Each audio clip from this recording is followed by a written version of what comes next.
Olá, eu sou Maria Isabel da Silva, juíza do direito do primeiro juizado de violência doméstica e familiar contra a mulher de Brasília.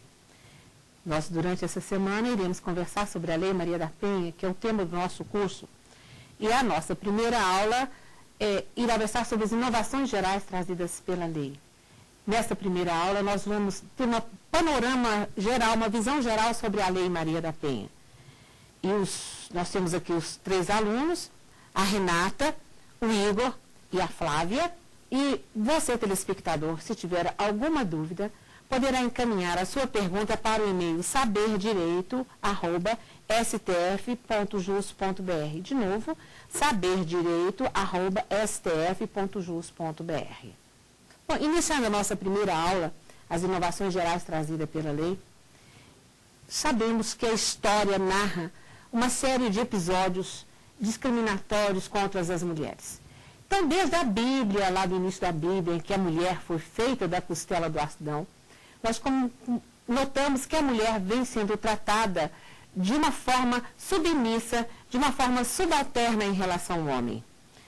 Essas discriminações constam de diversas leis editadas pelos homens ao longo dos séculos. No Brasil, especificamente, no Código Filipino de 1732, a mulher, se cometesse adultério, deveria morrer. Essa é uma lei que vigorou no Brasil, enquanto aqui vigorou o Código Filipino. O Código Criminal do Império, no adultério, só era crime quando cometido por mulheres, e a pena era prisão de trabalho forçado de 1 a 3 anos. Quer dizer, somente a mulher era a ré no crime de adultério. Somente ela que poderia cometer esse crime, o homem não. Já no Código Penal dos Estados Unidos do Brasil, que vigorou a partir de 1890, unicamente a mulher casada era agente do adultério. E para o corréu adúltero, provas somente o flagrante delito e as resultantes de documentos por ele escrito. Quer dizer, a mulher ela é penalizada com todos os tipos de prova, o homem não. O homem somente, se ele fosse pego em flagrante delito e as provas resultantes de documentos por ele escritos. A situação foi modificada. A situação foi modificada no Código de 1940, Código Penal de 1940, quando ambos os cônjuges passaram a ser autores da ação de adultério, da conduta de adultério. E esse crime do adultério foi retirado de nossa legislação penal pela Lei 11.106 em 2005. O século XIX e o século XX foram marcados pela crueldade a que era submetida a mulher. O marco da crueldade a que eram submetidas as mulheres, a que eram submetidas as mulheres no trabalho, vem de um fato ocorrido no dia 8 de março de 1857, quando 130 operários da indústria têxtil de Nova York foram protestar para terem a redução de sua jornada de trabalho. Naquela época, elas trabalhavam 16 horas. Então, elas estavam querendo que o trabalho fosse reduzido para 10 horas e que tivessem uma remuneração pelo menos semelhante à que era a remuneração dos homens. O que ocorreu? Elas entraram dentro da fábrica e foram incendiadas dentro deste galpão, foram todas trancadas e morreram queimadas. Em homenagem a elas, em 1910, numa conferência na Dinamarca, decidiu-se que o dia 8 de março seria dedicado ao Dia Internacional da Mulher. E desde 1975 é assim festejado pela ONU o Dia Internacional da Mulher. Mas não parou aí a luta do movimento feminista. As mulheres continuaram lutando por melhores condições de trabalho, pelo respeito, pelo reconhecimento de sua dignidade, buscando amparo. Elas queriam deixar aquele papel de submissa, de subalterna, para assumirem um papel de coadjuvante do marido, do coadjuvante da família, para que ela pudesse ter responsabilidades iguais os homens na direção da família, no trabalho e perante a sociedade. Elas queriam acabar com aquele estereótipo da família que vigorou no século XIX, em que o homem era o chefe da família, o homem era o responsável pela família e a mulher simplesmente lhe cabia o cuidado dos filhos e das lides domésticas. Ela não poderia trabalhar sem autorização dele, ela nada poderia fazer que não fosse autorizada pelo marido. E muitas, às vezes, conseguiam trabalhar, mas eram muito discriminadas dentro do trabalho. E, às vezes, conseguiam algum trabalho em troca de alguns favores. E isso, então, impedia que o marido deixasse que a mulher fosse trabalhar por conta desse assédio que ela sofria dentro do trabalho, né? Mas no Brasil, as conquistas das mulheres foram muitas. Especificamente no Brasil, que é o nosso país, vamos só dar uma passada nas conquistas das mulheres. Antes eram impedidas de votar e de serem juradas. E até meados do século XX, elas necessitavam de autorização expressa dos maridos para quase tudo.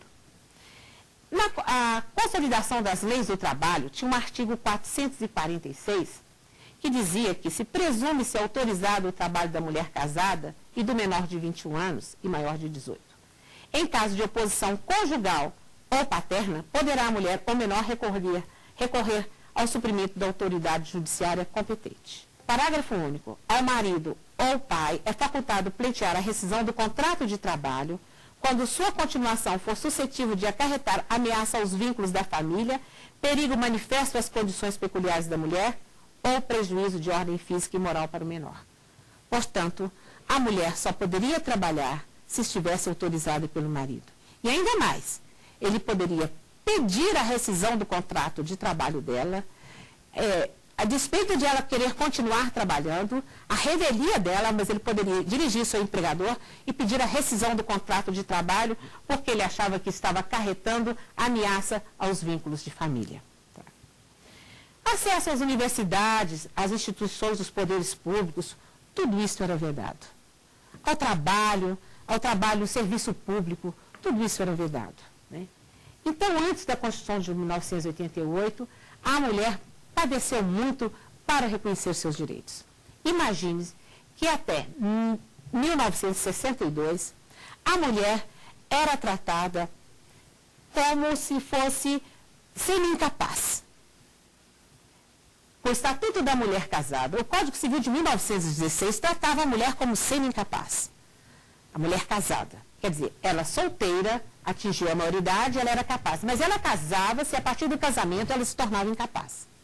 Então, a partir da Lei 4.121, de 1962, que é o Estatuto da Mulher Casada, então, a mulher tornou-se, ela perdeu aquela condição de relativamente incapaz e passou a ter capacidade para os atos da vida civil. Então, presumindo-se também que ela tinha autorização do marido para trabalhar. Muito embora a lei só foi revogada bem tempo depois, esse dispositivo da CLT tenha sido revogado um bom tempo depois, mas pelo Estatuto da Mulher Casada, a mulher passou-se a entender que a mulher casada estava autorizada a exercer trabalho sem autorização do marido, né?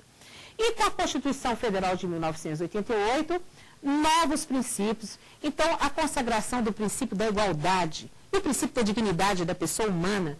E com isso, as mulheres ganharam, né, foram alçadas a condições realmente de cidadãs, de indivíduos que poderiam exercer os seus direitos com toda a sua plenitude. Poderiam ter acesso ao mercado de trabalho, acesso às universidades, aos concursos públicos. Então, as mulheres passaram a ter uma gama de direitos que até então eram conferidos somente aos homens, né?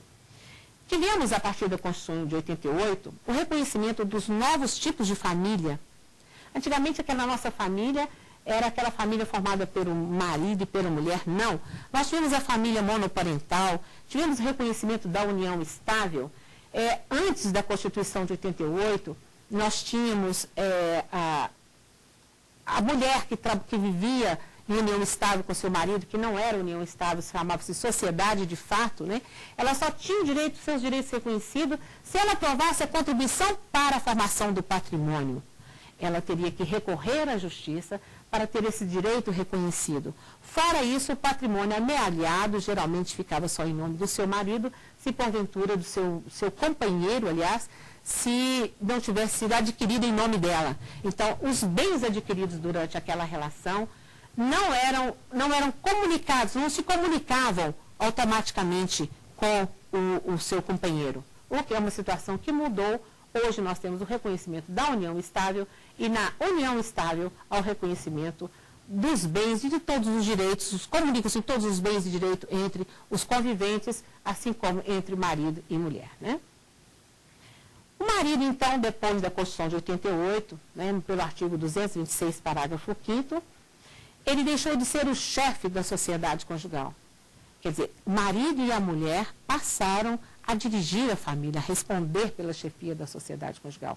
Então, não era mais exclusivamente do homem o chefe. Então, hoje eles são colaboradores, um colaborando com o outro no trato. Hoje, marido e mulher colaboram um com o outro no trato das coisas da família, nas relações de família. Então, nós temos, pelo Código Civil de 2003, que a distribuição igualitária entre o homem e a mulher dos encargos de família, está no artigo 1566. Caiu a exigência de que o domicílio da mulher casada seja o mesmo domicílio do marido. São algumas das inovações trazidas pela lei. No Código de Processo Penal, foi dispensada a autorização do marido para o exercício de queixa da mulher, por meio da Lei 9.520/97. O estupro, o atentado violento ao pudor, foram erigidos à categoria de crimes hediondos pela Lei 8.072/90. Uma grande vitória foi a criminalização do assédio sexual pela Lei 10.224/05, introduzindo o artigo 216-A no Código Penal. E por fim, tivemos o avanço, né, que foi a criação da Lei 11.340/06, que é a Lei Maria da Penha, que a violência doméstica passou a ser considerada como crime, né? Tivemos também o direito de alimentos à gestante, disciplinado pela Lei 11.804/08. Então, a mulher, ela vem provando a sua competência, a sua liderança, ela vem assumindo novos postos, a exemplo do Brasil, que nós temos a primeira mulher presidente da República. As mulheres vêm se destacando nas carreiras jurídicas. Temos mulheres no Supremo Tribunal Federal, mulheres no Superior Tribunal de Justiça, nos tribunais regionais, tanto do trabalho quanto os tribunais federais, nos tribunais de justiça, no Ministério Público, nas procuradorias dos ministérios públicos. Também no Legislativo, nós já temos mulheres senadoras, mulheres deputadas estaduais, vereadoras, prefeitas, governadoras. Então, hoje, a mulher vem demonstrando a sua competência e rompendo as barreiras desse preconceito. Surgiu, então, a mulher executiva, a mulher hoje à frente de grandes potências. Haja vista que nós temos a primeira-ministra da Alemanha, é uma mulher, né? A presidente do FMI é uma mulher. Então, hoje as mulheres já deixaram de lado aquele impedimento que não... hoje as mulheres estão mais conscientes dos seus direitos e que elas são capazes e que elas podem mudar a história e o destino. Bom, e essa mudança da história e do seu destino passa pela extirpação da violência dentro do seu lar. Ela tem que a violência doméstica e familiar contra a mulher, essa chaga que existe em nossa sociedade, tem que acabar. Por quê? Porque senão amanhã nós estamos construindo um modelo, está se construindo um modelo de violência que será seguido por todos aqueles membros da família. E esse modelo tem que acabar.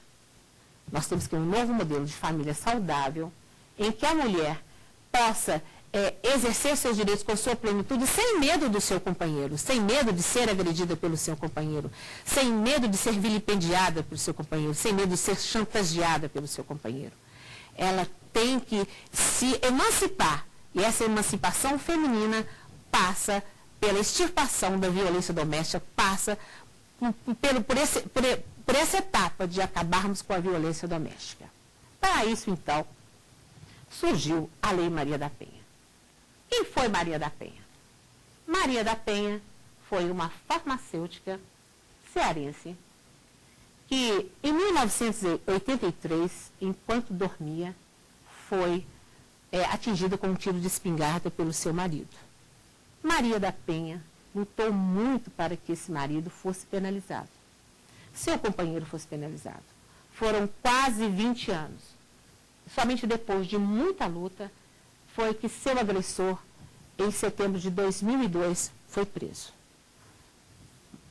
Também nós devemos considerar que nesse tempo de tramitação do processo, muitos recursos ocorreram.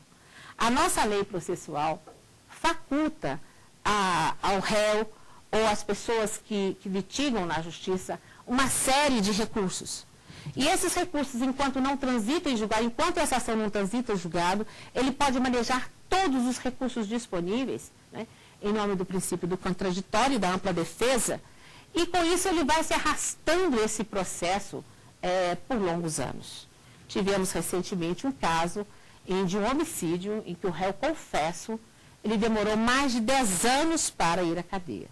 Foi um caso muito rumoroso, comentado em todo o Brasil. Caso Pimenta Neves, jornalista que assassinou a sua namorada e que demorou quase ou mais de 10 anos para que ele fosse preso, réu confesso, para que ele fosse cumprir a sua pena, no primeiro dia de pena, depois de mais de 10 anos em que manejou todos os recursos possíveis para cumprir sua pena. É uma situação em que leva ao descrédito da justiça, né? As pessoas passam a não confiar na justiça e as mulheres, com isso também, trazem-se um sentimento de impunidade, porque um agressor que depois de tantos anos não começa a cumprir um dia de sua pena, a pena que ele foi condenado, uma pena de reclusão, ele tem que começar no regime fechado, ele foi condenado a essa pena e depois de muitos anos só que ele vai começar a cumprir. Quer dizer, já a situação é outra, a família já está vivenciando também uma outra situação. Aquela mulher, ainda que não tenha ocorrido homicídio, mas em umas outras situações, no caso da Maria da Penha, que ficou paraplégica, né, e depois de quase 20 anos ela vê do seu agressor sendo penalizado efetivamente, sofrendo as reprimendas da lei, é muito triste, é muito grave. Então, a necessidade de mudar esse quadro infinito de recursos que existe no nosso sistema, no sistema penal, no sistema recursal brasileiro, para que os apenados possam cumprir de imediato as penas que lhe foram impostas, para que a população confie na justiça e acabe com o sentimento de impunidade. Então, o caso da Maria da Penha chegou ao conhecimento da Comissão Interamericana de Direitos Humanos, órgão da OEA, em 1988. Então, o Brasil, após ratificar vários tratados, várias convenções, e por último, a Convenção de Belém do Pará, ele começou a discutir a criminalização da violência doméstica dentro do Brasil.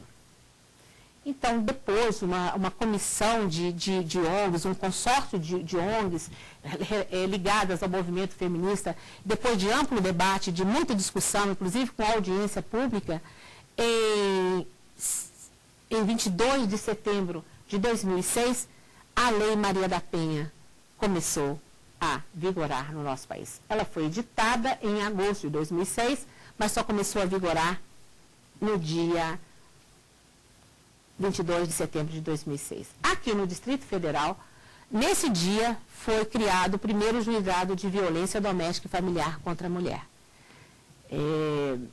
E começou como juiz substituto na época, mas no primeiro dia de vigência da lei, nós já tínhamos um juizado especial para cuidar das infrações relativas à violência doméstica. Pois bem, então, a Lei 11.340/2006, que é a Lei Maria da Penha, ela vem cumprir o mandamento constitucional contido no artigo 26 da Constituição da República Federativa do Brasil, que dispõe, no seu artigo 8º, o Estado assegurará assistência à família na pessoa de cada um dos que a integram, criando mecanismo para coibir a violência no âmbito de suas relações. A Lei Maria da Penha veio dar concretude à norma esculpida no parágrafo 8º do artigo 226 da Constituição Federal. E dessas inovações trazidas pela lei? Então, a lei começou a vigorar, como dissemos, no dia 22 de novembro de 2006. Ela traz no seu artigo 1º que é o seguinte: esta lei cria mecanismo para coibir e prevenir a violência doméstica e familiar contra a mulher, nos termos do parágrafo 8º do artigo 226 da Constituição Federal, da Convenção sobre a Eliminação de Todas as Formas de Violência contra a Mulher, da Convenção Interamericana para prevenir, punir e erradicar a violência contra a mulher e de outros tratados internacionais ratificados pela República Federativa do Brasil. Dispôs sobre a criação dos juizados de violência doméstica e familiar contra a mulher e estabelece medidas de assistência e proteção às mulheres em situação de violência doméstica e familiar.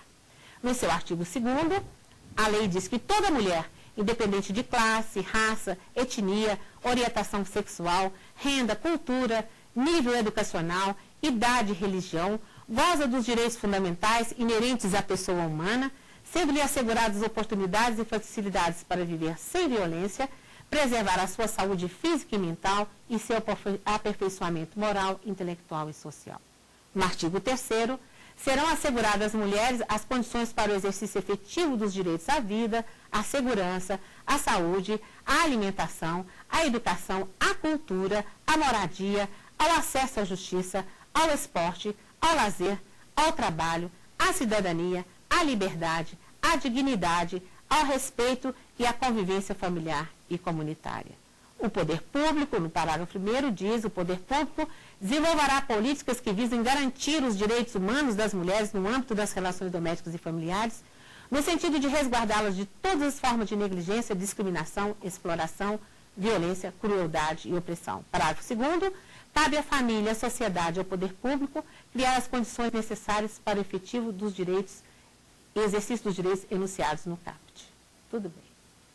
Completados 5 anos que a lei entrou em vigor, muito pouco foi feito para a verdadeira emancipação da mulher. Todas essas políticas enunciadas no artigo 1º, 2º e 3º da lei, muito pouco foi implementado. Essas condições para que a mulher possa exercer na plenitude esses direitos elencados nos primeiros artigos da Lei Maria da Penha, ainda estamos no aguardo, na espera. Mas é uma lei nova, né? Uma lei nova que ainda encontra muitas dificuldades para sua aplicação. A lei ela não é dirigida somente ao Poder Judiciário. Ela é dirigida a todos os outros poderes, ao Poder Legislativo, ao Poder Executivo, e não pode ficar somente a encargo do Poder Judiciário a implementação da Lei Maria da Penha. Nós temos que dividir a responsabilidade com todos os outros poderes. O Poder Executivo, criando as condições para que a mulher possa se capacitar, para que ela possa aprimorar, para que ela possa trabalhar com tranquilidade, a exemplo, com escolas em tempo integral, com creches para seus filhos, né, com cursos de capacitação mais próximos de sua residência, mais próximos do seu local de residência. Nós não podemos ter uma mulher que mora a um curso de capacitação distante a 3, 4, 5 quilômetros do local de residência da mulher. Tem que estar mais próximo, principalmente as nossas mulheres de baixa renda. Essas, infelizmente, que são as maiores vítimas de violência doméstica, onde se detecta o maior número de violência doméstica, essas mulheres são as que mais precisam, que necessitam de nossa atenção, que necessitam de políticas públicas para que elas possam efetivamente emanciparem e sair desse quadro de subjugação, de subordinação e de essa alienação que é submetida dentro do seu lar. Muitas vezes, as mulheres relatam nas nossas audiências que elas vivenciam aquele quadro de violência doméstica. Por quê? Porque elas não têm como manter a si e a família, senão com o concurso do agressor. Ela tem muitos filhos, ela não tem onde deixar seus filhos, não existe creche, não existe escola em tempo integral. Então, todas essas políticas são necessárias para que possamos romper com esse quadro de violência doméstica que ainda graça no seio da nossa sociedade. Precisamos efetivamente de que as políticas sejam direcionadas principalmente para essas mulheres de baixa renda.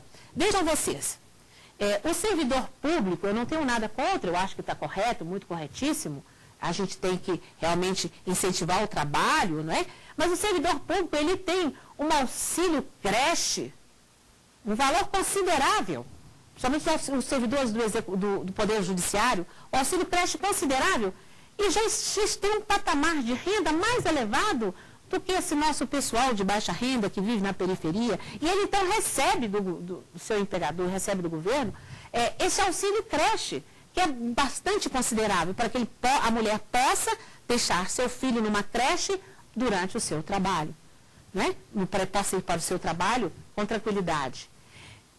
Ou se não, no Tribunal de Justiça do Distrito Federal, existe uma creche para as crianças até 1 ou 2 anos, me parece, mas onde as mulheres deixam seus filhos, suas criancinhas, seus bebês, e podem trabalhar com segurança, sabendo que os seus filhos estão sendo cuidados. Aquela nossa mulher da periferia, onde que ela deixa seus filhos? Ela deixa, às vezes, com uma senhora que cuida de crianças, que cobra lá X reais por crianças. Então, na casa dela, aquele formigueiro de crianças. Então, aquele monte de crianças, aquele amontoado de crianças que são atirados dentro de um quintal, né? E ali, mas mesmo assim, é o único meio que a mulher dispõe para que ela possa trabalhar. Tem-se notícia da aprovação no Congresso Nacional de uma medida provisória encaminhada pela presidente Dilma Rousseff, onde ela destina verbas para a manutenção de creches em todos os municípios, quase todos os municípios brasileiros, onde já existem creches. É uma medida que dá concretude à Lei Maria da Penha, porque a Lei Maria da Penha exige que os órgãos públicos voltem os olhos para as mulheres, especificamente para seus filhos, e que esses filhos também possam crescer num ambiente sadio e que não desenvolvam essa cultura da violência, como até então ainda vimos dentro da sociedade brasileira, em muitos lares brasileiros. Esperamos com isso, e com também o movimento de mulheres, o movimento feminino, que não parou somente com a edição da Lei Maria da Penha, mas esperamos que o movimento feminino continue com as suas ações para que sejam implementadas essas políticas, que sejam as mulheres atendidas nos seus pleitos, nos hospitais, nos postos de saúde, mais postos de saúde próximos de sua casa, escolas de capacitação, cursos noturnos, para que ela possa exercer com plenitude seus direitos. É isso que a gente espera dos nossos representantes. Então, voltando ao tema do nosso estudo, sobre as inovações trazidas pela nova lei, ela tipificou e definiu as formas de violência doméstica e familiar contra a mulher. Até então, se falava em violência contra a mulher sem definir as suas formas. A lei, então, tipificou quais os tipos de violência. Violência psicológica, violência física, violência sexual, violência patrimonial, e cada uma delas, ela conceituou esse tipo de violência. Em que consistia a violência física, a violência sexual, a violência patrimonial? Introduziu o Instituto de Medidas Protetivas, que, na minha avaliação, é o maior marco da Lei Maria da Penha, o Instituto das Medidas Protetivas. Por quê? Porque, por meio delas, de imediato, afasta-se a violência do seio familiar. Então, são muitos os pedidos que nós temos de medidas protetivas. Aliás, as medidas protetivas é o início, a maioria do procedimento penal, do procedimento judicial, começa com um pedido de medidas protetivas. A mulher vai até a delegacia, formula aquele pedido de medidas protetivas, e aquele seu pedido, ele é encaminhado ao Poder Judiciário, que vai analisar, dentro do prazo fixado na lei, se são cabíveis ou não aquelas medidas. O juiz vai avaliar, sopesando, né, com o fumus boniuris, que é a fumaça do bom direito, o perigo da demora, aquela situação narrada. Ele vai analisar se há a possibilidade de conferir aquelas medidas protetivas pedidas pela mulher para que possa efetivamente afastar de plano aquela violência que ela está sendo submetida. Muitas das medidas protetivas, a lei traz um rol das medidas protetivas, né, que podem ser requeridas pela mulher, mas não é um rol exaustivo, é meramente exemplificativo. Além daquelas medidas, a mulher pode pedir outras medidas, ou o juiz pode entender também que outras medidas são necessárias para desbaratar a violência. muitas vezes, a mulher, ela sofre violência dentro de casa, mas ela, com vergonha, porque ela vai ter que dirigir até uma delegacia, expor a sua intimidade, expor a sua vida. Então ela tem vergonha de contar isso. Ela tem até vergonha de contar que ela é vítima de violência. Depois de falar, olha, eu sou vítima de violência, meu marido pratica violência. Ela tem medo de ser recriminada, de ser ridicularizada. Então, quando ela vai à delegacia, ela vence essa primeira barreira, né? Que é a barreira do seu pudor, né? Do seu íntimo, ela vai expor aquilo, o seu íntimo, a confidenciar a sua vida para um estranho. Então, a mulher ela se vale de muita força, quer dizer, depois de vários episódios, geralmente depois de vários episódios de violência, ela se mune dessa força, ela se arma dessa força para ela denunciar o seu agressor. Bem, ela chega na delegacia de polícia e às vezes é bem tratada, às vezes não é bem tratada. Às vezes ela escuta, olha, isso aqui é coisa de marido e mulher, volta para casa.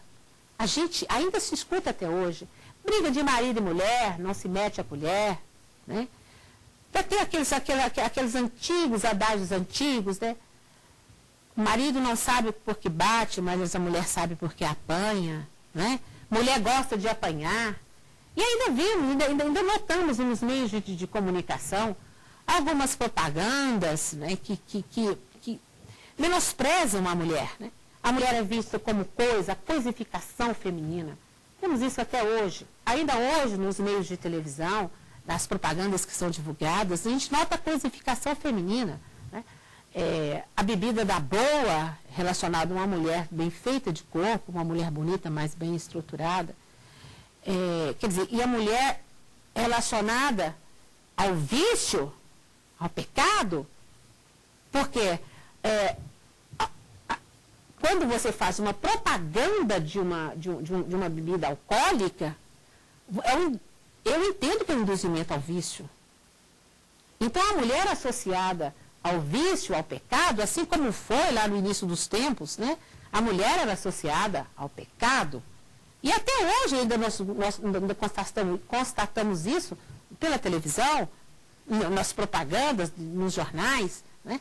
A mulher é explorada sexualmente, então essa sexualização da mulher, ela é só vista nesse aspecto. Nós temos que respeitar a mulher.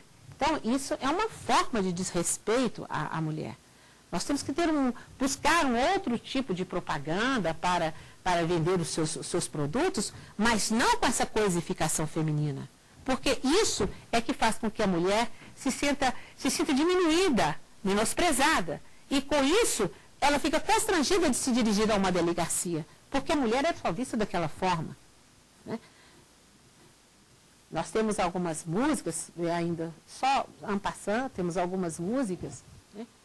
Infelizmente, que cantadas hoje nesses bailes funks, que são as cachorras, mulheres, né? Então, dói, um tapinha não dói, dói. Hoje tapinha dói, né? Hoje tapinha é condenado. Ele é lesão corporal leve. Se não deixa marca ou tapinha, é contravenção penal de vias de fato. Então o tapinha hoje dói. E dói mais no agressor, porque ele será penalizado, né? Não dói só na mulher, dói também no agressor. Então nós precisamos de mudar essa cultura de coisificação da mulher, porque a Lei Maria da Penha, ela determina que os órgãos públicos fiscalizem o que sai na mídia que diz respeito à mulher. Então, eu acho que está na hora de rever essas propagandas que nós menosprezam a mulher, que veem na mulher somente a tentação, a mulher como objeto sexual. Nós temos que mudar isso. A mulher, ela tem que ser vista como ser humano, com dignidade, assim como está no inciso 1º da Constituição Federal. Pois bem, a nova lei assentou que a retratação da mulher é só admissível em audiência perante o juiz promotor. Está lá no artigo 16 da Lei Maria da Penha. A mulher pode se retratar da representação perante o juiz, em audiência perante o juiz e o promotor. Tudo bem. A mulher pode se retratar de todos os crimes? Não, somente daqueles crimes que admitem a retratação. Não são todos os crimes que admitem a retratação. Vocês que são alunos de direito sabem quais aquele rol de elenco de crimes que admite, que se procede mediante representação. Outros se procede mediante queixa, outros se processa mediante representação, outros a ação penal é pública incondicionada, não depende de representação. Mas o que ocorre? E a representação ela ocorre na delegacia, como poderá ocorrer em juízo. Né? Às vezes a mulher deixou de representar durante o registro da ocorrência policial, mas ela poderá fazê-lo na vara, no cartório da vara. Ela poderá dirigir a vara e fazer, olha, eu quero que meu marido, ou meu companheiro, ou meu filho, ou minha filha, ou meu pai seja responsabilizado pela violência. Porque nós vamos tratar disso numa aula à frente, mas o agressor não é somente o marido. O agressor pode ser o filho, pode ser o irmão, pode ser o pai, pode ser a mãe, pode ser o tio, pode ser a tia, pode ser o agressor o patrão, a patroa. Então, agressores, é um rol muito grande de agressores. Pode ser a companheira. Por quê? A Lei Maria da Penha, nós vamos tratar disso um pouquinho mais adiante, ela fala que a aplicação dessa lei independe da orientação sexual das pessoas envolvidas. Então, é o primeiro diploma reconhecendo a união homoafetiva no nosso arcabouço brasileiro. É o primeiro diploma. Até então não tínhamos nenhum. A Lei Maria da Penha inovou nisso. Então, ela disse que as relações homoafetivas, né, estão amparadas pela Lei Maria da Penha para os benefícios concedidos pela lei. Então, é reconhecimento da união homoafetiva. Independe da orientação sexual, os benefícios trazidos pela lei. Então, uma mulher que é agredida por sua companheira, ela pode registrar ocorrência policial. As pessoas dizem, mas como? Quem identificar? Não, agressão. Nós temos duas mulheres numa relação de afeto, uma relação íntima de afeto. Viveram durante muitos anos e pode ser que em um determinado momento resolveram romper a relação. E daí uma pode estar inconformada com o rompimento da relação. E esse inconformismo poderá gerar uma situação de violência.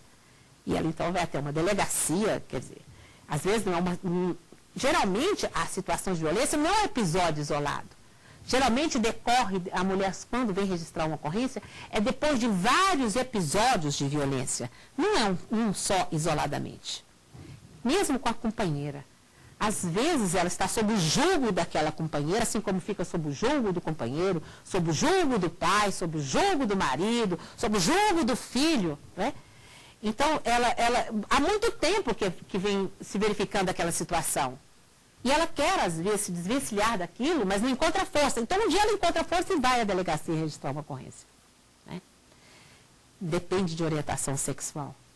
Então, a vítima, ela só pode se retratar perante o juiz em audiência. Mas, às vezes, ela chega, ela fala, olha, eu quero retratar da representação. Mas ela chega em juiz e fala, não, eu não quero retratar mais. Eu quero que... Ela já anunciou, já foi até lá a delegacia, falou, eu quero retratar. Mas depois ela chega na audiência para esse fim designada, para que possa colher o depoimento dela, para que possa verificar se ela não está sendo coagida, se ela é sincera, se ela está falando espontaneamente que não quer penalizar, que não quer ver o processo penal continuar contra o seu agressor.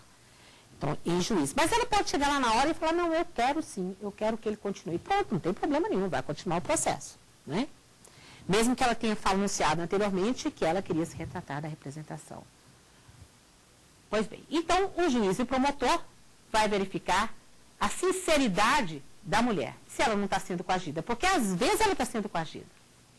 A nova lei vedou a aplicação da Lei 9.099/95 e, via de consequência, a aplicação de penas pecuniárias. Por quê? Anteriormente, a violência doméstica ela era apurada nos juizados especiais criminais, que foram criados pela Lei 9.099/95.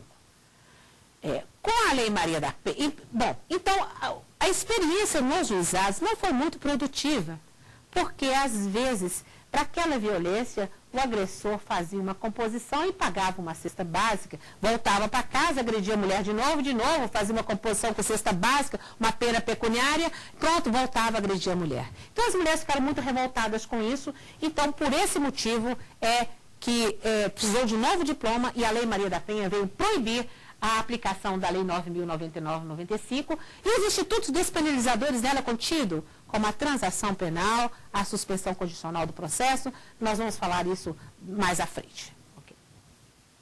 Garantiu à vítima assistência por advogado em todos os atos do processo.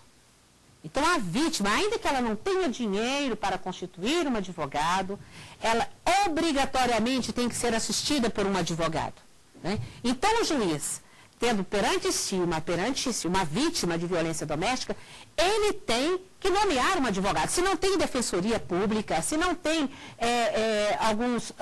algum advogado dos órgãos da OAB, das escolas, né? dos núcleos de prática forense, que nós temos vários aqui no Distrito Federal, se não tem nenhum advogado para assisti-la, então o juiz pode nomear qualquer advogado que está dentro do fórum para assistir a mulher. Por quê? Porque às vezes a mulher ela é vítima de violência doméstica em função de uma necessidade de uma medida no outro juízo que não de violência doméstica, mas no juízo de família.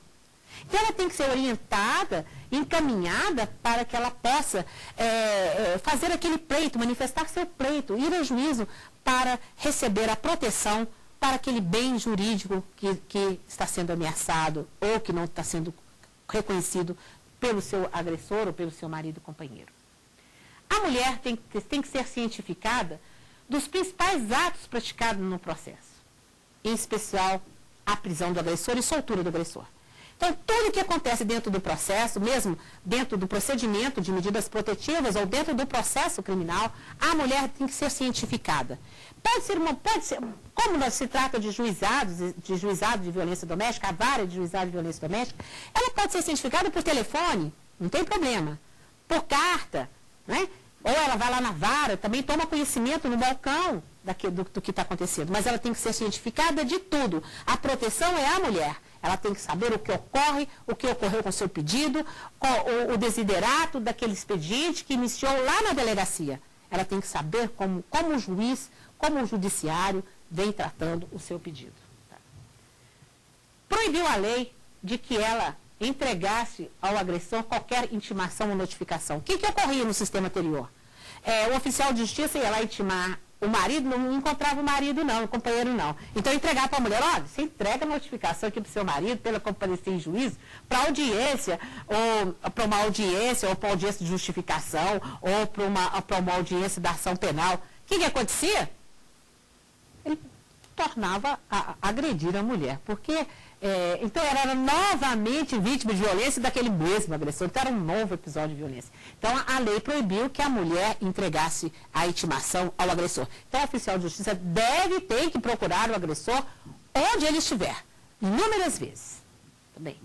Possibilitou ao juiz ainda, no caso de risco à integridade física e psicológica da vítima, decretar a prisão preventiva do ofensor. Né?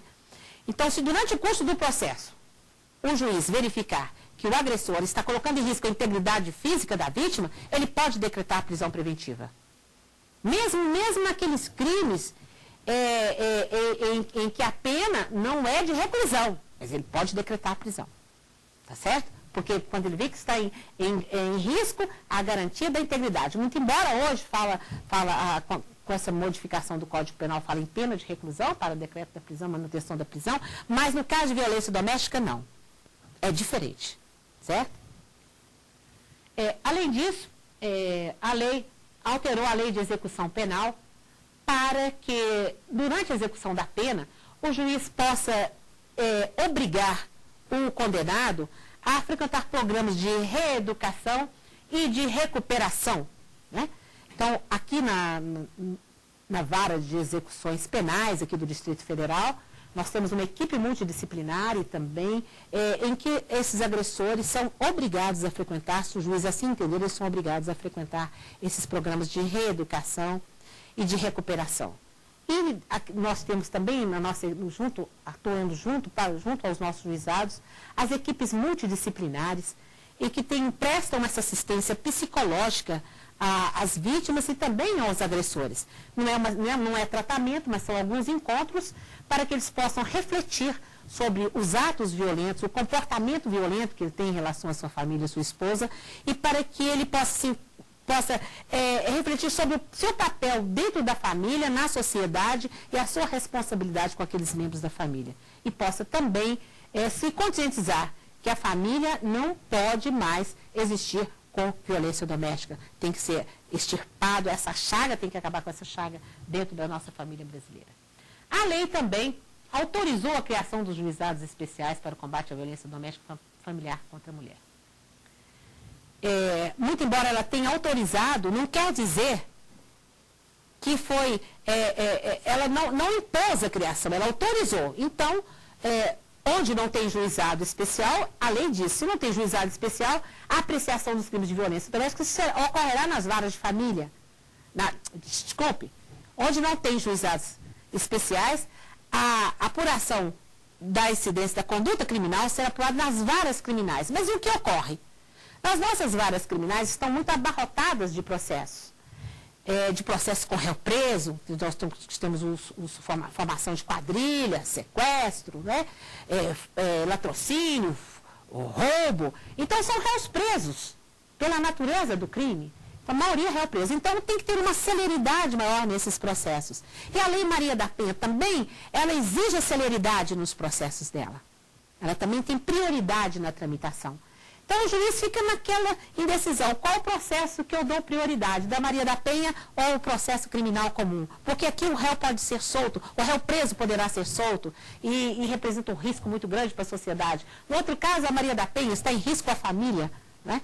Então, o melhor seria a criação, efetivamente, de juizados especiais para lidar com a matéria, para lidar com a violência doméstica, porque assim nós temos varas especializadas, não corremos o risco de ter priorizado uma outra ação em detrimento daquele que ainda, antigamente, tem alguns que ainda vislumbram nos episódios de violência, infleção de menor potencial ofensivo, que não é mais depois da Lei Maria da Penha.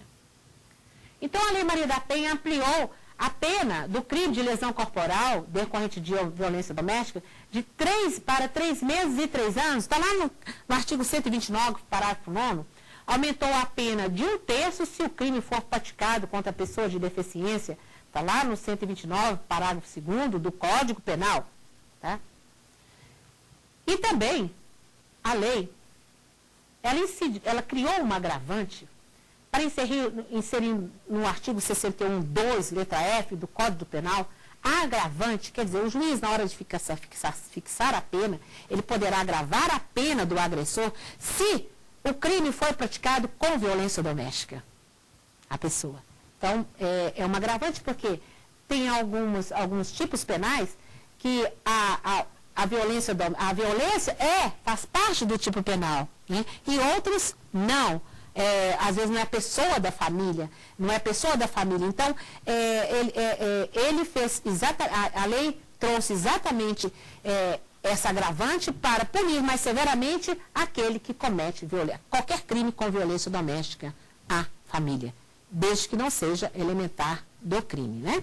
Pois bem, então agora vamos verificar se algum aluno se tem alguma dúvida, né? Igor. Professora, o agressor ele pode ter a prisão decretada, ainda que não esteja residindo com a vítima? Pode, como eu acabei de falar anteriormente, se o juiz, no curso do processo, né, ele verificar que ele coloca em risco a saúde e a integridade da vítima, mesmo não residindo com ela, ele pode ter sua prisão preventiva decretada. Isso, se porventura já tiverem se deferido todas as medidas protetivas e elas não tiverem o efeito prático que se esperava. Uma medida de afastamento do lar, uma medida de proibição de contato. Se ele insiste em observar e continua colocando em risco a vida da vítima e seus familiares, o juiz pode decretar a prisão preventiva dele, ainda que o crime não preveja uma pena de reclusão. Para receber a proteção judicial, há necessidade de registrar uma ocorrência policial? Não, não há necessidade de registro de uma ocorrência policial. A vítima não precisa dirigir somente à delegacia para fazer o registro da sua situação. Na delegacia, ela vai registrar uma ocorrência, né? Mas ela pode dirigir-se ao Ministério Público. Por quê? Nós tivemos aqui no Distrito Federal, especificamente, um período em que a Polícia Civil estava de greve, né? Então, como a mulher vai ficar desamparada porque nós temos a Polícia Civil de greve? Não. Então, o que foi feito? Elas vão até o Ministério Público, ele reduz a termo as suas declarações, encaminha ao juiz fazendo o pedido de medida protetiva, reclamando a proteção que ela necessita. Ou, se o caso, ela também pode se dirigir à Defensoria Pública, ao seu advogado, narrar aquele fato, ele leva aquele fato ao conhecimento, aquele fato que é um fato que envolve uma infração penal, né, envolvendo a vítima, ele narra aquele fato para o juiz e o juiz vai apreciar aquele fato, né, juntamente com as provas que lhe foram encaminhadas, junto com o pedido tanto do Ministério Público quanto do advogado, ou como ela levou até a delegacia, ele vai apreciar aquele conjunto todo para dar à mulher a proteção de que ela necessita. Então, se porventura as mulheres não puderem registrar uma ocorrência na delegacia de polícia, elas podem se dirigir à Defensoria Pública, se ela tiver possibilidade de contratar um advogado, narrar o episódio ao seu advogado, e também ao Ministério Público, onde que será atendido o seu pleito, e ela não deixará de ser atendida, não deixará de ser privilegiada, porque o pedido da mulher vítima de violência, ele tem prioridade. E ela não precisa de ter medo, porque o processo de medidas protetivas até a intimação do agredor tramita sob sigilo de justiça, segredo de justiça. É um processo sigiloso até a intimação do agressor. Nós tratamos aqui das inovações gerais trazidas pela lei, uma visão geral do quadro de conquista das mulheres. Bom, chegamos ao final dessa primeira aula, agradecendo a todos pela paciência. E se você tiver alguma dúvida, mande um e-mail para saberdireito@stf.jus.br. E se você quiser rever a aula, é só acessar o site www.youtube.com/saberdireitoaula. Convido vocês para assistirem à próxima aula. Muito obrigada.